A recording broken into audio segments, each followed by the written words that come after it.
Welcome back to my channel. I am your favorite mother of three, Bougie Vintage, and today's video is part 4 of the Mistress series. Before I get into what happened after I walked into the restaurant, I just want to quickly say that I am breezing through this series because this is dead to me. This is very old tea to me. I'm over it, you know, like I don't actually want to be talking about this right now. The only reason I am talking about it is because of what happened about 2 weeks ago now when the mistress popped up for stalking and harassing me. And so I figured, why not just close out the entire ex-husband narcissism drama thing. You know, I spent a good 8 months talking about it last year, so I want to move forward. My channel is going to be doing some changes, okay, which I'm excited about, but I want to wrap this series up really quickly, so you guys will be getting back-to-back videos where this series is concerned, and then we're gonna move on with our lives, okay? So I'm glad you guys are enjoying it. I'm enjoying telling you guys what happened and breaking it down for you, but I am like tired. I don't want to give it life anymore. So it's dead to me. And once we finish the series, it'll be dead to y'all too, okay? If I appear even clearer than before, it's because I just cleaned my lens off for the first time in 5 ever. So boom! Like I said, I packed up his essential items. I'm talking about a toothbrush, a shaver, boxers, undershirts, black t-shirts, or white t-shirts actually. The essentials. Anything that he would need to be out of my house. Okay, so a spend a night bag essentially. Since he wants to spend a night places, I said, I'm gonna pack you a spend a night bag, okay? So I packed him a spend a night bag, and like I said, I walked into his restaurant, and when I got to the front, he wasn't at his normal post because usually he's standing at the front of the restaurant, and so he wasn't there. And so I asked one of the hostess, it was a male at the time, to go and get Chucky. And so I was standing there waiting for a while, and Chucky knew that I was coming because I had told him already I will be there. We argued about it obviously, and he was telling me, no, do not come to my workplace, you better not come, blah blah blah. But baby, I was tired, okay? So of course I'm gonna show up to the workplace when my husband didn't come home last night, was sleeping at a woman's house, and was ignoring my text messages and my calls in the morning. Baby, I'm gonna show up at your work. I'm gonna show up, okay? Because we're not about to play these games. I don't care what we got going on at the house. We are not about to play these games, okay? So when he finally came out from wherever he was at the back, he approached me and started putting his hand out to receive his bag. And I was putting my hand out like I was gonna give it to him, but then I dropped it on the floor in front of him because apparently we're treating each other like trash. So I put his bag on the floor like trash. I didn't say not one word. I turned my ass around and I walked out the restaurant like a bad bitch, okay? That's the type of time I was on. I dropped it on the floor and I left. He then texted me later like, what is this bag? Like, what is this? There's nothing. Pretty much saying like I didn't pack a good bag. Well, baby, sorry, I was not planning on packing your bag, so I just put in there what I thought you would need to get you to and from work. I wasn't gonna pack you your fanciest outfit and make sure that you were, you know, good to go out and party and do all those things that he liked to do. No, baby, I'm packing you your essentials, your boxers, your wife beaters, your t-shirts, pretty much his uniform outside of what he wore at work. So of course, when this happens, I get in my car thinking I am finally free. Okay, I am free as can be. We're gonna finally get the ball, you know, rolling on actually separating, because this was a level of disrespect that I was just not gonna stand for, I thought. Okay, the clown is gonna come out again. Let's get back into the mistress details because like I told you guys, I was deep into my investigation, but I felt like though I had enough to, you know, present a case, I wanted it to be a little bit more solid proof, you know? It felt like it was just circumstantial evidence at that point. I had no like real proof. That being said, Chucky was starting to catch on that I was catching on because like I said, I pretty much, you know, was referring to her as the work wife to not just him, but to her as well. And we'll talk about that once we get into like the text messages. In order for Chucky to keep me out of his next scandal, he had to tell his work wife, aka his mistress, that they can only communicate where? None other than only on Snapchat, okay? So this would allow for Chucky to have his cake and eat it too. So he thought that he'd be able to keep me out of whatever he had going on with this person at work, and also give the person at work the security, which I don't understand how that's secure, that, you know, they are having their own relationship. And so I don't know exactly what he told her, because obviously he told her in person, like, if you're gonna message me on Snapchat only, you know, telling her that I'm reading his messages. So it's not safe for them to do what they're doing publicly via text message.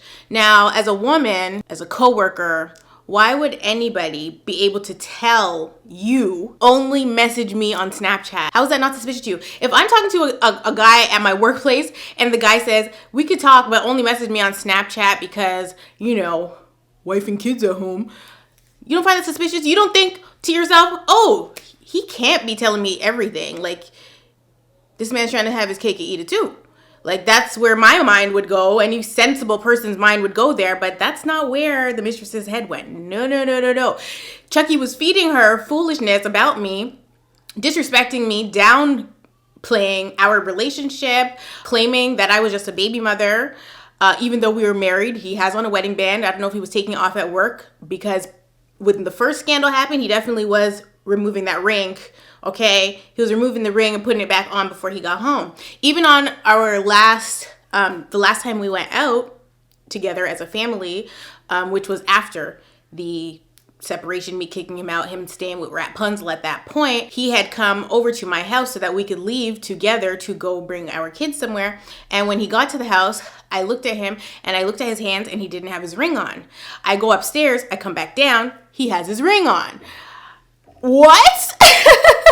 And so I'm like, yeah, no, we're not playing this game. That's neither here nor there. The fact of the matter was, he was telling her, only message me on Snapchat, and she was like, okay, I'll only message you on Snapchat. This is pretty much when the smear campaign for me began. So behind my back, there was a whole smear campaign going on that I would never know about, because it was done at work, okay? So it's not being done in my face, it's being done at work. But there would be times where we'd be at home and he would, if we were talking about something, like, I don't know how to explain it, he would refer to me as his BM, his baby mom. And I'm like, I'm not your baby mother, I'm your wife.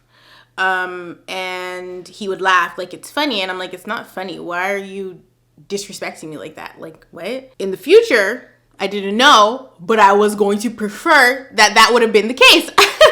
Would have cost me a lot less money in the divorce, wouldn't it? Okay, so unfortunately, I was married to the person. So I was not just a baby mother, but at this point in my life, I don't think there's anything wrong with being a baby mama. I'm sorry, okay? I'm sorry. It's better to just not be anything, but after what I went through, I would have preferred that I was just a baby mama and not somebody's wife, not his wife. Okay. At the point that the smear campaign behind my back started, I hadn't started therapy yet. So at the time, I'm not even aware that I'm trapped in the narcissism cycle, right? And so I'm just, you know, carrying on life as usual. Did I think that my marriage was problematic? Mm-hmm. Did I think that he was cheating on me? Sure did. Did I think that this was just something that couples go through after being together for a long time? Sometimes, you know, but still, because I'm unaware that this is narcissistic abuse, I was confused, because with covert narcissists, they use a lot of manipulation and confusion tactics to kind of keep you like, well, he's good today and he's bad that day. And then in your brain, you kind of separate the two, right? And you can't do that because they're literally the same person.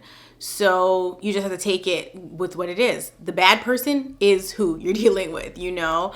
And so because of him being able to manipulate me for however long, that was what he was used to and that's what I was used to. And so because he was my spouse, I guess I kind of still had this want to trust him, even though he would be gaslighting me a lot. It's very, very confusing to be in, okay? So because of that, I was obviously still open to fixing the marriage because I'm like, we have 3 tiny children. Like, it's not like our kids are like older, you know? I'm like, we have 3 tiny children.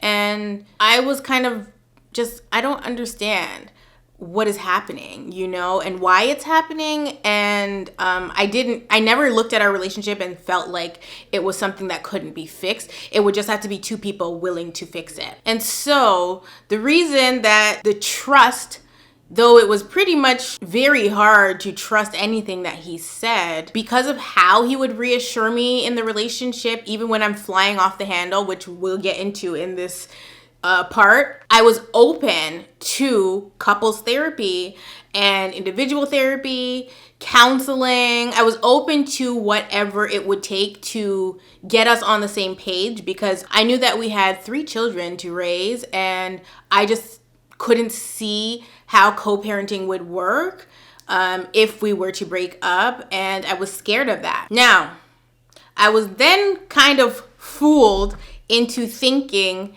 that his ADHD was the problem. So then I was like, okay, if his ADHD is the problem and he takes ADHD medication, then maybe we can finally get on the same page. So at this point in the relationship, though the work wife is there, the mistress is there, I'm still investigating. He's reassuring me.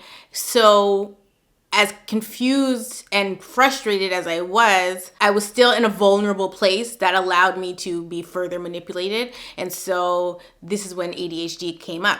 So like I said, he gets her to agree to only communicate with him via Snapchat. This is like cheater central, okay? Tristan Thompson, every other cheater on the face of this earth uses Snapchat. Because why? Because the messages disappear. You cannot be logged in on 2 devices, or so they thought. And it's just the best app to use if you're a cheater. It is. At this point, I need to be suing Snapchat. I need to sue Snapchat, girl, okay? What the new mistress didn't realize was that she was already being groomed, and he was preparing her for her reign of terror in my life. But that doesn't come up until the very end of the series, of course, which you guys witnessed in real time. So while he's preparing her for her reign of terror, he's sat at home reassuring me that he wants to be a family and trying to have his cake and eating it too. And while he's reassuring me, of course, he is also telling me he's not involved with anybody else. He has not had sex with anybody else, because after the disappearing acts started happening, I asked him straight up, no judgment. I think I have the text somewhere. I said, no judgment. Have you already slept with anybody else? And he told me no. And of course, my dumb ass is there believing it.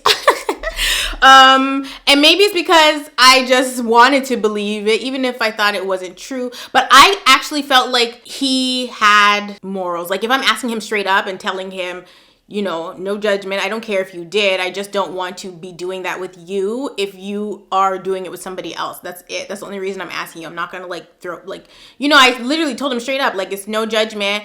I just want to know, because we can't be having sex if you having sex with somebody else. And he told me straight up no, but that was not the case, baby. So the way I found out about Snapchat, the iPad.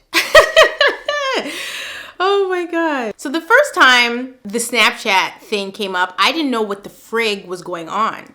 So what happened was, at like 1 o'clock in the morning, there was a message from Rapunzel, from her phone number, sending a text message to my, at the time, husband, saying, snap, exclamation point, at 1 o'clock in the morning, okay? Work shift is over long. This man is sleeping, okay? So he didn't see it at the time.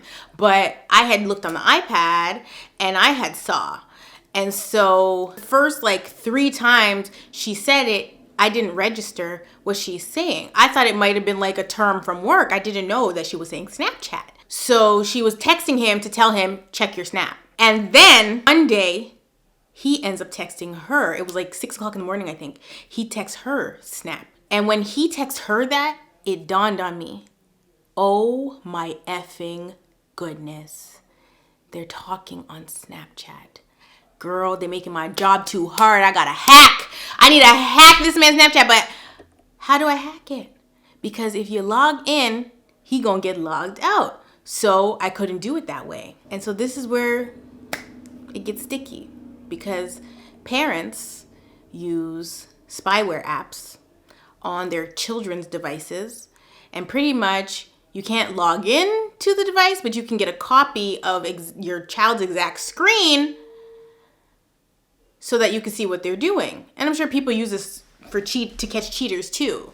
You know, that's what I was using it for.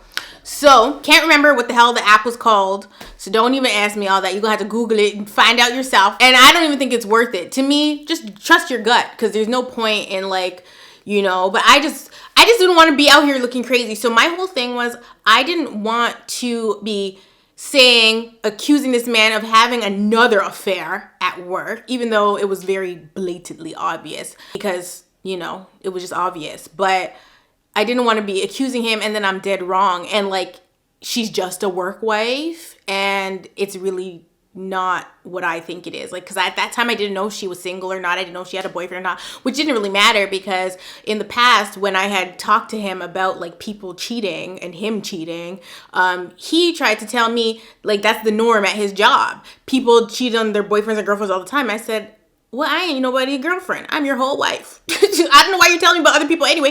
What that got to do with me? And because they're cheating at work, like, what is this, peer pressure? Like, they're cheating at work on their boyfriend and girlfriends and nobody says anything about it. And so that you think that you could do the same when you have a wife and kids? The logic was never there. I was going to have to use the spyware to catch him doing what he wasn't supposed to be doing. And I was more than willing to do that. So even though he wasn't my child, I was about to have to put my parental goggles on, download spyware, and see what the hell was going on this Snapchat. That was a red flag in itself. I really didn't need to log in at that point. I don't care what the hell you guys are talking about. I don't care if you guys are talking about your big toes. The fact of the matter is, you guys are having private conversations that you don't want me to see, because you know that they're inappropriate. Otherwise, it would be fine to just text normally. What is so cool about Snapchat? Pussy pictures? Like, what's going on? You know what I mean? Now, the next part of this would be, how the hell do I get this spyware onto this man's phone? Because this wasn't a regular man. This was somebody that, one, was rarely home. So when am I going to see him to get the phone?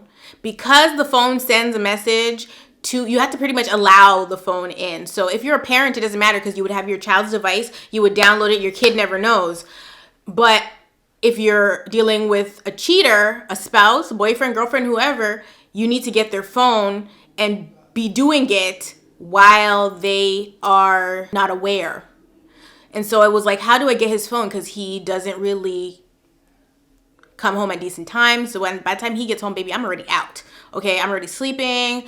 Or he decides he's not coming home. Or when he is home at a decent time and I want to get the phone, baby, he guarding it with his life. Oh, he was guarding that phone with his life. He was hiding the phone, baby. It was shoved so far under the pillow I couldn't find it. It was in the pillowcase. He would put it in between the mattress, girl. He would hide that phone any damn where. He did not want me to see what was going on in that phone, girl. And so it was really a mission. I was James Bond. I was Mr. Impossible. Baby, I knew I needed to get that phone and I was going to get it any which way I could, because at the end of the day, I need my receipts. I'm a tourist, baby. I need the receipts, okay? Now, when I look back at it, I think I was doing too much, because like I just said, I don't know, less than 5 minutes ago, it was enough for me to biggity bounce, but I have brain injury from dealing with this man, literal brain injury from dealing with this man. So my brain was not processing things properly at that time. And like I said, I hadn't started therapy yet. I had to wait until he was snoring, girl. He had to be deep in a sleep or drunk before I could get the phone to get the spyware on there. And by the time I actually got the spyware onto the phone, it had already been 5 days into their streak. So the first 5 days of their streak, I didn't see what the hell was going on. So at this point, I'm slowly waking up, but I still have a little bit of foolish girl in me. Because I'm waking up, but not yet in therapy, I start making my exit strategy, or at least planning to, because I knew that he was saying one thing to me and one thing to his mistress, and it just wasn't okay. The problem there was, where was I gonna go? I had limited resources at the time, and I had 3 little ones plus my mom. It was like I was actually isolated and trapped and wasn't sure how I was going to do it. And so I began seeking asylum. Keep in mind, because I am now aware of this work wife, aka mistress, I began putting it out there. And I start referring to her by name in my house and outside of my house, and calling it what it is, referring to her, to him, as his work wife. And like I said earlier on, if I had to contact her, I would also refer to her as work wife, because I wanted both of them to know, baby, I got y'all. Okay, I got y'all, and y'all are not about to give me. Okay, and so that's what I was pretty much letting them know, like, I am on to you.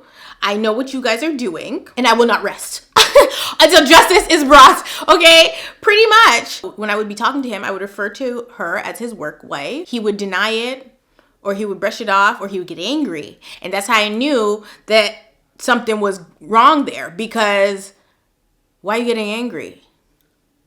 Why are you getting angry? She's not your work wife? Somewhere in all of this, because I do have a lot of brain fog where this is concerned, but somewhere in all of this, I can't remember if this was before I found out about the Snapchat or after, but there was an incident with the group chat, okay? The work group chat that they call Core Team. So in this group chat, Chucky had sent like a selfie looking all sad and depressed, standing up in like this corridor, and I don't know what he was waiting for, but he was standing somewhere. And so the coworker who accidentally confirmed the affair in the last part, we'll call him Big Papa, he responded to the group chat of the picture of Chucky, and he said, oh, look, he needs a vape and a hug. He's looking all sad or whatever. So then Big Papa enlists Rapunzel to go and give Chucky a vape and a hug.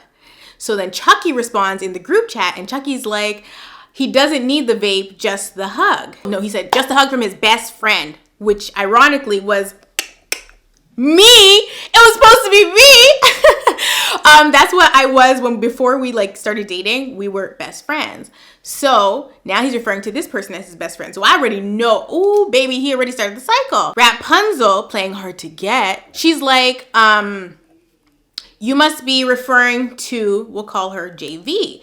JV is another girl. We're gonna get into JV in a second, okay? So she's like, you must be referring to JV. And Chucky replies and he says, no, my best friend with the almond allergy that drives the little Fiat. See, the reason Rapunzel didn't like JV was because of JV's relationship with none other than Chucky. And we'll get into that after. But she was jealous of JV. So that's why she texts that back, playing hard to get. Like, you don't want to hug me, you want to hug that bitch. Oh, baby, I'm watching this go down. First of all, I'm getting the tea. Shout out to Belle one time. I'm getting the tea, and I'm like, is this for real? And so she's playing hard to get, and Big Papa comes back on the group chat, and he's like, aw, you guys are so cute. Baby, my stomach turned. Keep in mind, this conversation I'm watching go down in real time. So I'm seeing the little bubbles pop up on the freaking iPad. I'm watching the conversation happen in real time. Okay, I just happened to pick it up that day in real time and see this go down. And I'm like, so cute? Really, Big Papa? Really? I was mad. Not you answering the phone calling me wifey, but you over there telling these two mother effing nasty people that they are so cute. Keep in mind, it's like bath time at my house, so I have to keep it together once again. Okay, peace disrupted. Should never been snooping to begin with, because what? And so It's bath time, so I don't have time to get mad and act crazy in my house because I'm trying to be a mom. I'm trying to be mom and wife of the year, and I'm over here reading messages between my husband, his mistress, and their coworker, and I'm just gagged, okay? And so I'm literally sick to my stomach while I'm reading the messages, and I don't know what to do with my emotions. I have to just hide them and, go cry my Rolls Royce later, girl. I didn't know what to do when I saw those messages. I was fuming, but I couldn't bring up that to Chucky because then he would know that I was, still keeping tabs. And so the whole irony in Rapunzel driving a Fiat. I don't even know how to pronounce that damn car. It's a clown car, okay? So we got two clowns, me, driving around, honk, in their damn clown car. But that's how I knew what car she drove. And so God was giving me these little insights during my investigations because they would pop up later, girl. Baby, they were gonna pop up later, okay? So don't forget about the type of car that this lady was driving because we're gonna get into some things. Now, most people might think, okay, Bo, you had enough intel. Why are you still not blowing the spot up? And so for me, I felt like I didn't have enough intel. And maybe I was trying to buy myself some time, girl, because I really didn't know what I was going to do. Like a single mom of 3. Oh my God, this is horrible. How did I get here? You know what I mean? So I was still trying to gather my intel. I knew that I wasn't about to let this man have not one, but 2 public work affairs. Okay? You can't go find a bitch elsewhere. Why everybody got to come from the workplace? Why? What? Go to the club and meet a girl at the club. Okay? Meet a girl at the library. Read you a book. Why is everybody coming from the work? Is that the only place you can get a girl? And please. You know why I was really mad? Because, baby, if you're going to cheat on me, I need the person to look better than me. It's just as simple as that. Because at that point, what could I say? What could I say? I need the person to be top tier. I need her to be 401k down. Okay, I need her to be. Oh, she better be hot. Okay, she better look like I want to join y'all. Let's be sister wives. That's what it should give. But it was never giving that. So the reason why this whole entire situation would stay very confusing was because of all the gaslighting. So there would be other times, which we're about to get into, where I would find things out or see things that I didn't deem appropriate, and I call it out, and I'm told I'm blowing it out of proportion. So I was so used to that when Rapunzel popped up on the scene to do her big one, I wasn't sure if this was something I was blowing out of proportion. Okay? So prior to the Snapchat, prior to Rapunzel even coming into the picture, there was an incident that happened with the other girl Rapunzel was jealous of. Now, of course, I didn't clock why Rapunzel didn't like the other girl because I had seen messages in the group chat before where Rapunzel is expressing a little bit of a disdain towards the other girl. But I didn't know why at the time. I thought the girl was just annoying, but there was this time where she was like, if that girl's gonna be there, she not gonna be there, right? Don't even invite her. And I didn't know why, but then later on I found out why. And so that brings me to JV. So before work wife weaseled her way in, there was an Asian girl. Because of the iPad, at this point, it needs to be called the iPad series. Because of the iPad, I found out that my, at the time, husband had a secretary. My ex, he's not a lawyer. He don't have a secretary. Okay? But there was this person that was being told she was a secretary. And she would be doing random odd jobs for my ex. And I saw that she was popping up a little bit too frequently. And so I got my eye peeled because, well, actually, this person made it so that my ex got a vaccine, okay, I couldn't get this man to take out the garbage. How she got him to get a vaccine, I don't know. But I said, well, baby, what am I doing wrong at the crib? Because she was able to get this man to get his vaccine, but he was so tired of everybody getting to go out and party without him, he wanted to get the vaccine. And so that's a whole other story for a whole other day, because I was done behind my back, okay, which whole other story for a whole other day. But pretty much this person popped. The first time I knew about this Asian girl was when this man got a vaccine and lied about the vaccine, okay? Then got COVID. Okay, so that this whole entire thing that I'm about to tell you happened before even the last part that I told. Okay, this is just we got to take it back to give you guys the full scope of things. Okay, so this girl, she pops up. He gets a vaccine for her girl. I said, oh my God, this man is in love. Okay, so he gets the vaccine. So this is when I find out about the girl. Fast forward, he is then referring to her as the secretary. So I see her messaging him and asking if she can use his salary discount for secretary sushi. I also find out via these text messages that one, she's not allowed to do that, not supposed to do that.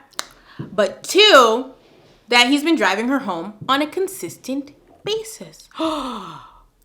In my damn car.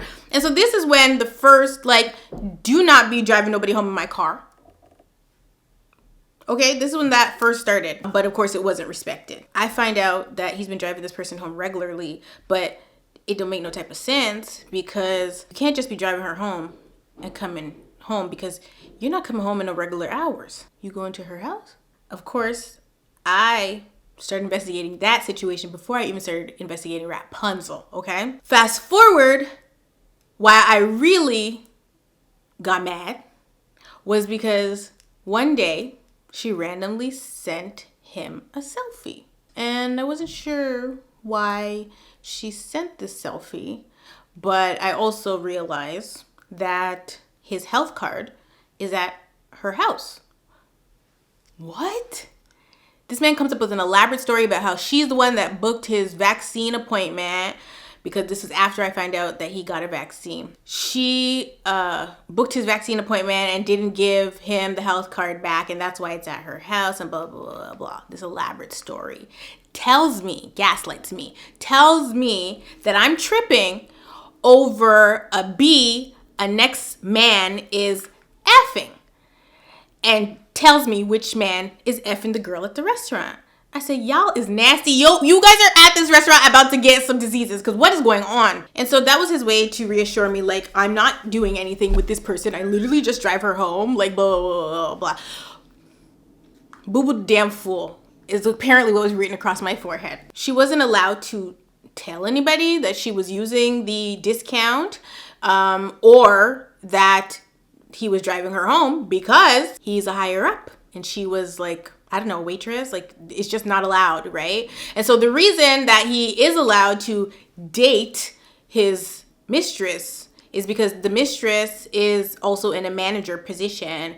So those types of relationships are okay or deemed okay at work, as long as it doesn't interfere with the job, I guess. But a higher up is not, a team leader or something like that is not allowed to date a waitress. So the first relationship that blew up, 2020, that one was obviously inappropriate because he had a wife and kids, but at work it was problematic because she was literally a 20-year-old waitress. So he was not supposed to be fraternizing at all with her. So yes, that situation happened with the Asian girl. I never did any hardcore, snooping where that situation was concerned. So when he told me that the other person, that is somebody else that is with this girl and I'm tripping for no reason, I think he showed me text messages at the time to ease my spirit and to just bring me back down to mellow level bow. So let's get back into the rat. Because when I started investigating Rapunzel and I clocked that she didn't like JV, I was able to put 2 and 2 together. Oh, so you don't like her because she knew what was going on or assumed she knew what was going on between Chucky and the Asian girl. So she wasn't feeling that.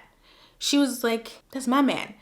Little did everybody know that was supposed to be my man. It was giving scissor girl. Like, no, we are not about to be fighting over this man from the Caucasus Mountains. Y'all can have him, okay? And so that's what was told to the people after the fact, but we're going to get into that later, okay? I don't know if Rapunzel had known this, but I had previously had my own interaction with the Asian girl. I may have text her something to let her know she's not to get into my car again, because I had already had the conversation with Chucky, and apparently Chucky didn't care what I had to say. So I messaged the Asian girl myself and told her, you're not allowed to get in my car. I may have said some other things, okay, but I let the lady know that she was not supposed to get in my car again, and I know she saw the message because Chucky then came home talking to me about what I said to the girl. I said, well, I told you, and apparently you don't care. So I'm gonna let her know she's not allowed to get in my car.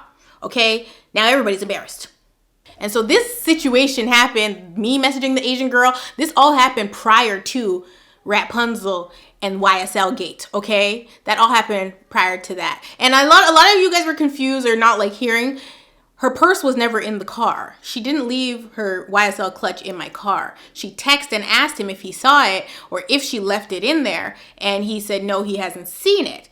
Knowing Chucky, he probably did catch it and sold it at the damn consignment store, girl. Got a cute little coin.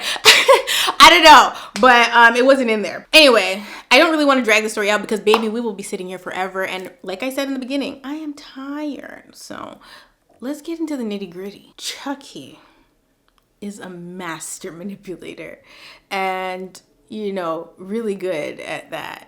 And so even though I was slowly but surely waking up to the BS, I was still, like I said, able to be manipulated. And so though I was desperate to get out of the relationship, had given him opportunities to leave, you know, as gently as I could put it, you know, and he wasn't taking those opportunities to leave, I really truly felt like we hadn't exhausted all of our options, because what was I supposed to do if I'm telling my partner, hey, I'm okay if we break up, you know, and they're telling me no? Well, then I'm going to have to say, okay, well, if you don't want to leave, we're going to have to do something differently, but we can't keep going on like this, okay? So I decided to have one last attempt at trying to understand this thing for myself. And it dawns on me, you have not fully grasped what it is to have ADHD. Now, in the past, I had been guilted into staying, and I'm talking like years ago. I had been guilted into staying because he would threaten to throw his life away, like literally after we have kids. Like, he'll do a crime now and go to jail. And so I remember the last time that happened, I think right after the cheating scandal, that was his threat. And I literally had said to him, that ain't got nothing to do with us. If you want to throw your life away, that's fine. That's not what we want to see for you. You know, that's not what I want to see for you. That's not my desire for you. So you telling me you're going to go commit a crime and go to jail because me and the kids are not here, it doesn't make any sense to me. And that's on you. That has nothing to do with me. And that was the first time I was able to actually say that in the relationship. All the other times that he had tried to like say stuff like that, or like, people are always abandoning me, people are always giving up on me, was his favorite one. I would be trapped and stay. And so those things are in the back of my mind when all these things are happening. And so that's the whole problem with dealing with somebody that is narcissistic, because they know you're empathetic towards their sob story. I knew his sob story inside and out. I knew what type of life he had, and I had seen the progression from where he came from to what our life was supposed to be. But I also saw that even though he had changed quite a bit, it wasn't genuine. And so there would be these things that would happen that were, I'm going to say, criminal after the fact. And I would be like, why are you still like that? Like, it was like he missed it. And he would say that actually, that he misses that life. Like, and I'd be like, why? You have your career, you know, you went to school, like you're doing so well, you have your family, like why would you ever miss that? Living on edge like that, like being uncomfortable, like why would you miss that, you know? And so those things would be so hard for me to deal with as the wife, because I'm like, I couldn't imagine ever like desiring to want to go back to an unstable environment, because that's pretty much what his whole life had been prior to meeting me, unstable. And so finally he gets this sense of stability, and every chance he gets, he's ready to throw it away because he doesn't know how to maintain it, keep it, you know. That did play on my empathy. I would feel bad. And so I'm like, maybe I'm not doing enough as a wife. Even though I was literally doing everything possible to keep my marriage together, I'm like, I'm still like blaming myself, taking blame, and like, okay, maybe I didn't do everything I could possibly do. And my mom would be getting mad at me. Like, she's like, you have done everything. I have seen you bend over backwards, break your back, crawl through your own legs, doing everything to please him, to make his life move smoothly, to do, like, I seen you do it, and you're still trying to do more. Like, my mom's like trying to wake me up, and I'm like, okay, but I didn't research ADHD. The thing about dealing with narcissists is that a lot of times you are addicted to the person. However, I don't feel like that was ever my situation. I don't feel like I was ever addicted to him. Otherwise, it would have been so hard for me to do the cold turkey thing, but it was so easy for me. Once I cut off that access to me, I never ever went back, because I was already fully aware and trying to leave for so long that there was gonna be no spin in the block for me, like ever. As a last ditch effort, because we were literally getting nowhere. And although my eyes are super peeled and watching, you know, this whole Rapunzel thing start to unfold, I was like, let me research ADHD real quick. I think that this was one of the biggest mistakes I made. Because once I researched the whole ADHD thing, I'm like, oh my God, this is my situation. But there were so many other factors that existed outside of the ADHD that I was not even paying attention to. So once I said, wow, ADHD is a big cause of our problems, you know, the forgetfulness and the neglect and the lying, oh God, a lot of those things I thought were common with ADHD, because that's what I was reading. And so I read this ADHD marriage thing. I even did a video on it, and I'm thinking, okay, this is the problem. And so I'm thinking I struck gold. And so by this time, I'm actually in therapy, because like I said, I was seeking asylum. And so I'm in therapy now, trying to get out of the relationship, but at the same time I'm toggling back and forth with, am I getting out of the relationship or am I working it out? Am I working it out or am I getting out of the relationship? I didn't know what I was doing. I wasn't sure. When I started reading forums, a lot of the people there was husbands and wives that are non-ADHD or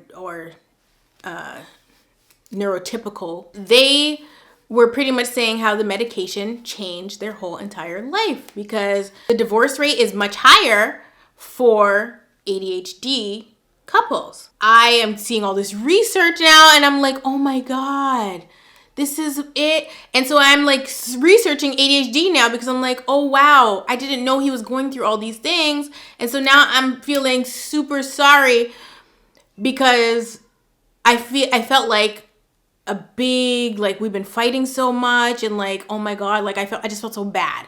Okay, stupid stupid idiot sandwich.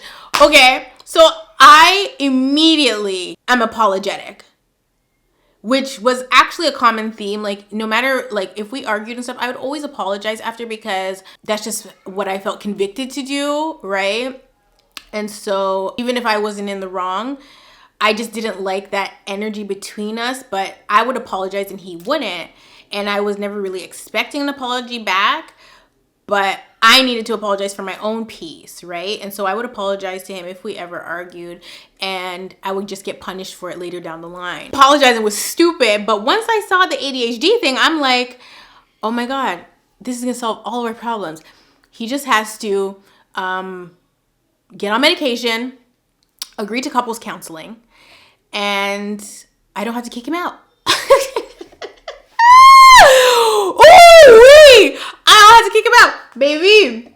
So I text him and I'm like, oh my God, babe, like, I'm so sorry. I had no idea how ADHD was affecting your brain, because I'm thinking he's a mental person. I really was. I thought he had like mental illness, which, you know, but like I thought it was all ADHD. I still have no idea that it's narcissism, because when I go to therapy and I'm telling my therapist about what he's doing, she doesn't say, your husband is a narcissist, okay?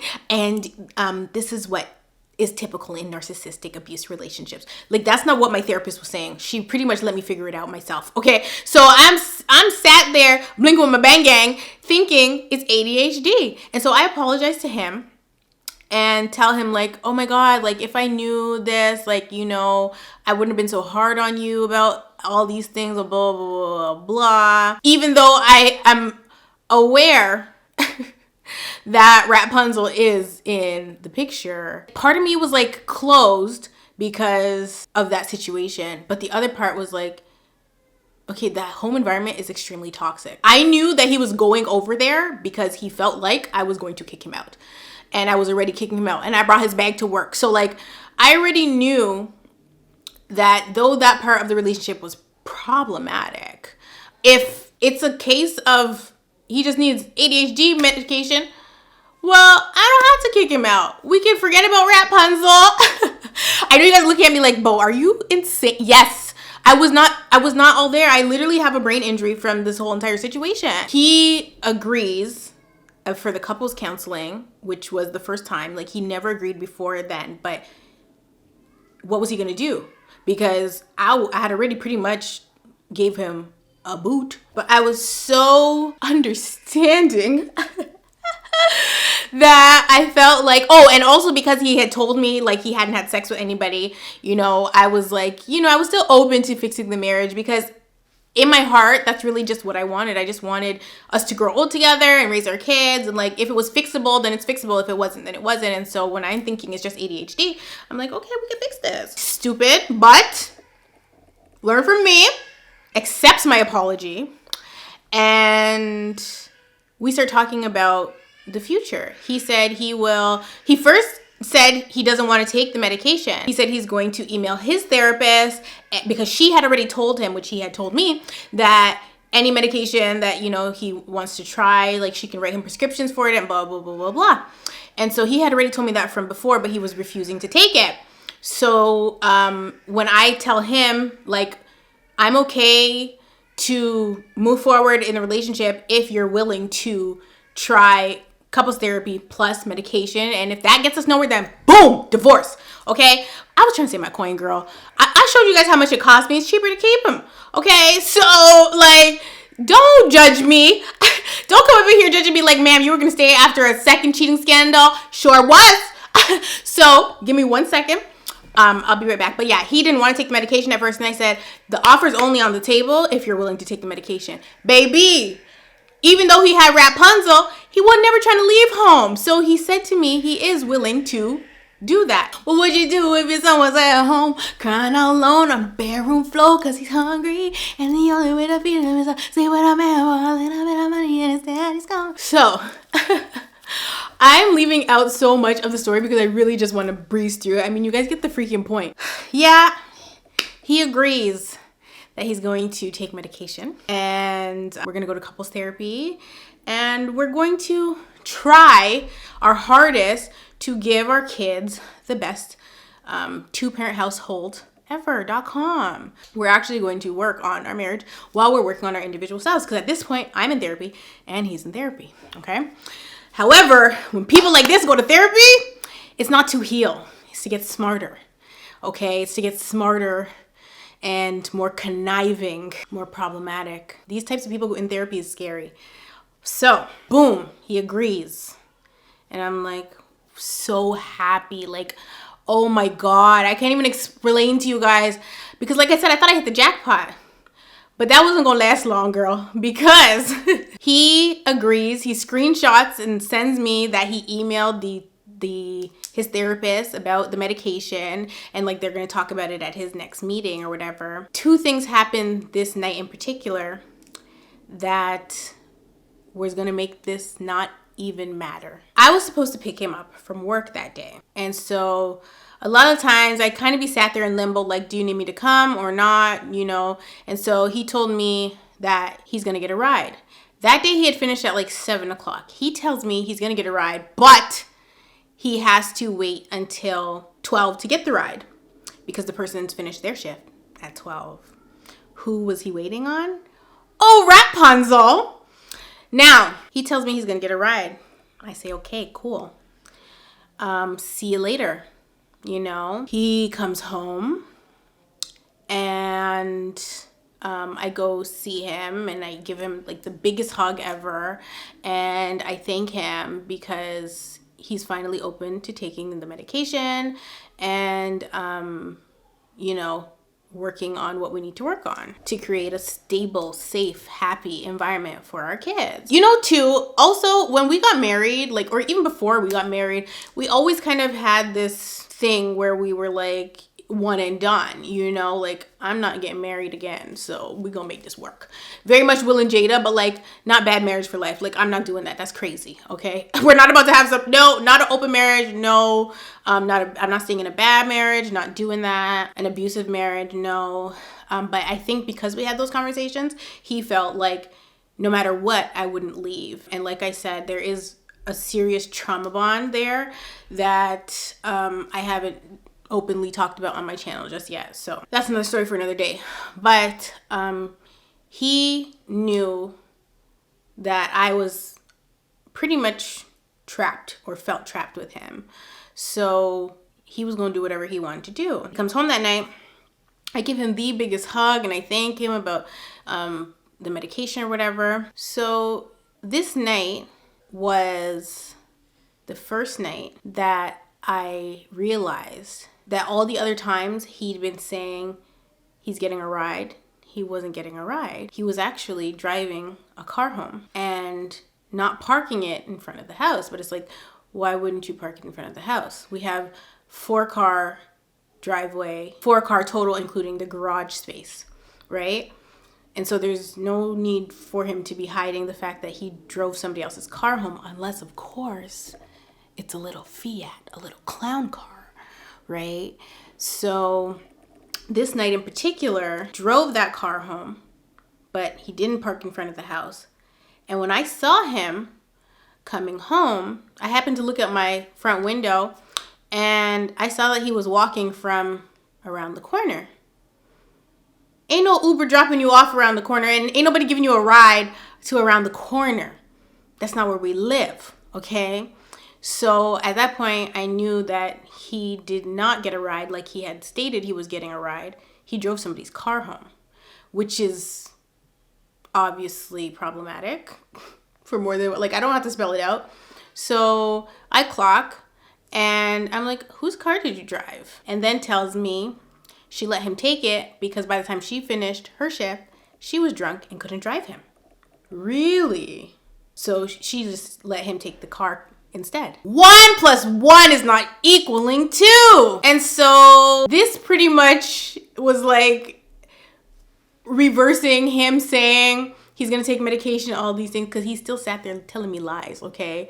And so I'm trying to be patient because I know that lying is associated with ADHD, but he's doing too freaking much. If you borrowed this person's car and I ask whose car is it, and you don't want to tell me whose car it is because I'm thinking it's Rapunzel's. Then he starts gaslighting me by naming off every girl in the building, okay? He starts naming off all these girls at his work whose car it is. And I'm like, oh, you a demon. While he was sleeping, I tried to retrieve the key. Because what I was gonna do was go to the car, okay, and check in the glove box to see who was on the registration. But he hid the key. And so At the time, I didn't know. I didn't like go outside and see if it was a Fiat or whatever. Not that time. But I knew he was parked around the corner. And so I tried to get the key. And I was going to go and see whose name was on the damn registration. But he hid the key. And so he is sleeping in the room. And I'm trying to find this key. I can't find the key nowhere, baby. I don't know if he put it in his drawers. I don't know where he hid the key. But baby, he hid that key. I could not get the key. So I was not going to find out whose car he drove home. And hid, okay?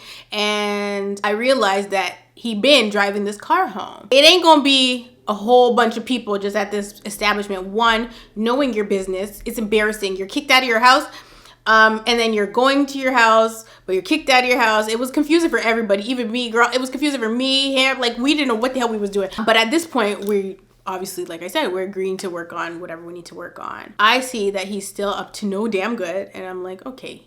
Offers off the damn table. He got to get out of this house. At this point, he's now regularly borrowing Rapunzel's car, driving it to my house, but not parking at the house. He would literally park 2 streets down and walk all the way back to the house, okay? And these are some big streets, okay? So he's parking 2 streets down just so I don't see the car, and then has the nerve and the audacity and the gall to tell me he's parking the car away from the house because he fears that I am going to damage property that does not belong to me. I said, sir, you're the one that punched the holes in the wall. You're the one that threatened to break my jaw. You are the one that is violent, not me, okay? So don't put that on me. For what? What am I wrecking people's car for? For what? I have my own truck. I don't jealous people, okay? So I don't need to wreck nobody's car. I'm just asking you whose car you're driving because I'm still doing my investigation.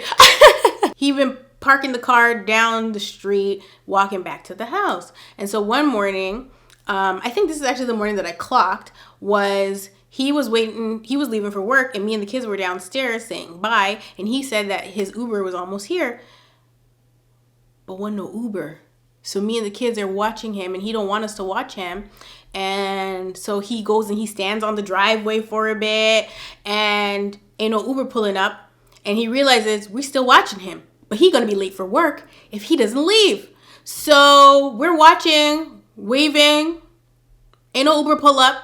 So he starts walking down the road. He walks and walks until we can't see him anymore. I say, he parked that damn far, and you're lying and saying that you took Uber home last night, and you're taking an Uber this morning, and now we're sat here watching you not get no damn Uber. Oh, it was a key. So I'm like, we got you. So I guess to speed things up here, before the whole ADHD comment or agreement thing came into play, at this point in the relationship, it had been so long since I had any interactions with the nether regions. And obviously I wasn't just gonna go and find some random, I was, I don't know, I guess friends with benefits. And so I was like, that's something I want to do if you are not, with anybody else. And so he says he's not with anybody else. And so we're doing the damn thing. At this point, I had already retrieved my car key. I told you guys that story. So once I got my car key back, Chucky thought that he could dick me down to get the car key back. And so this is actually when punishment started over, because it happened, and then he texted me later on in the evening and was like, so what are we doing? Like, how am I getting to work tomorrow? And this is like right before he started borrowing Rapunzel's car. So I'm like, what do you mean? And he's like, am I taking the car? And so I'm like, no, you don't have a license and you lied about where you were. I'm not giving you the car key back because we had sex. Like, what? And so I was like, yeah, no, that's not a thing. And so then after that, he started to withhold dick because he wanted the car key back and I wouldn't give it to him. But then he found alternate methods of transportation. That's how he ended up starting to borrow the car key from Rapunzel, because I wouldn't give him the car key back. And so at this point, he's obviously involved with both of us. And so once he started to do that with Rapunzel and withhold from me, that was fine, because I'm not going to be having sex knowingly, with somebody that's having sex with somebody else. Fast forward to after we clock him not taking Ubers and driving, still no license in tow. We get into this altercation and we're texting back and forth. And like I said, he's disrespecting me. And this was the day I actually had packed his things. And I meant everything, okay? And I put everything in the garage because we were arguing about him always getting to go out. Because he takes advantage of the fact that he works outside the home. So he works outside the home, and then after work is done, he doesn't just come home like normal people. He stays out and is out till whenever he wants to be out. He said he grown man, he gonna do what he want to do, okay? So because he would do that, I started to get mad. I said, well, you finish work at this time today. When you're done your shift, come home, and I'm gonna go out. He tells me I need to schedule it. He said, no, I'm not doing that. I need to schedule it. I said, you come home and you stay with the kids, and I'm going to go out all night. And the whole conversation was long, and we're going to talk about it in a different video because it was really, really, really problematic. But like I said, no, you're done at 8. So what I'm going to do is come and pick you up after your shift is over at 8 and bring you back home to the kids, and I'm going to go out. He said, if you show up here, you won't even have to pack my shit. I'll do it for you.